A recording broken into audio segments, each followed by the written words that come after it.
Here we are at Mini Excavators Gone Wild, and I have to say that my creativity was getting a little hard to manage. So I had to work on making something to organize all my stuff. So, you know, when you look at it, I try to keep everything nice and tidy. I've got it so that my claw fits in there between my tracks, and I just pull a couple of pins and then I can use that and throw a couple pins in to put it back into place. I've got my class 3 receiver back here so that I can have my tool caddy on there, or several other implements that I'll show you in just a moment.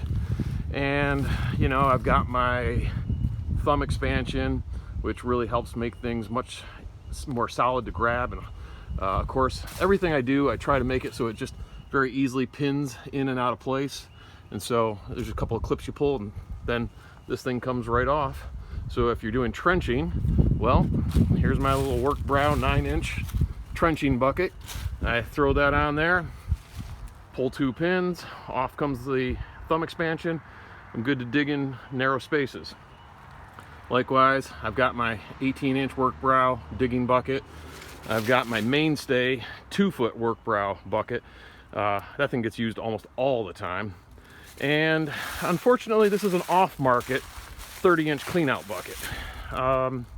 Sadly, here in the United States, Kubota does not sell anything larger than a 2-foot bucket standard. And if I was in Europe, I could get one from Work Brow that would be larger, but that's just not available here in the States. So I went with an off-market one. Someday I hope to upgrade that one, because I just learned that Work Brow is 30 minutes from where I started work here in Ohio. So we'll see what we can do about that. Likewise, Kubota doesn't let you buy a ripper right direct from the dealer, so you got to go to an off-market one, or you'd have to know that Work Brow also sells those and go to them. So again, I had a buddy of mine help weld this up for me. It served its purpose, but it'd be nice to upgrade that. Here you see I've got my excavator to dingo adapter, and then back here I have my dingo forks. And the nice thing is they slide right into place at either end, and if I wanted to, I could actually set it up so that the forks were at this end, and then I could drop my gate in the back and slide some forks in and lift the whole thing off with a forklift. Otherwise, what I do is I hook onto my 5-foot rake. You may have seen the paint is wet video, where I literally had the whole rack hang in the air with the rake holding on with just a pin on each end, which is very simple to take out. And so that is the other way that I will move this on and off of the standard 4-foot by 8-foot trailer. Over here you see I've got my 3-directional lifting adapter. The nice thing about this is I can get into tight spaces, or I can put some spreader bars on it to keep my ropes and cables out wide so I don't crush whatever it is I'm lifting, and to add stability to what I'm lifting. Also, I can put in a long extension and kind of use this as a crane feature.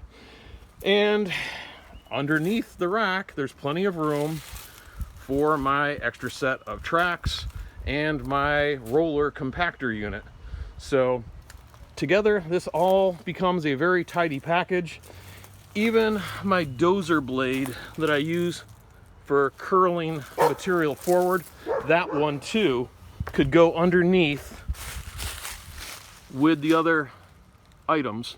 When I have the roller attached onto the bottom, this comes off instead, and that could go into the bed of the 4-foot trailer. Likewise, I've got the class 3 hitch pintle hookup, which normally if I'm in the woods and whatnot, I drop that down, and therefore everything stays very secure and safe. But anyway, looking to keep making things more and more efficient. Now I can take everything I own to a job site. I can unload it, set it off to the side, use my trailer to move materials, and when I'm ready to go back home, I load everything back into the trailer and the rack onto the trailer, and away I go.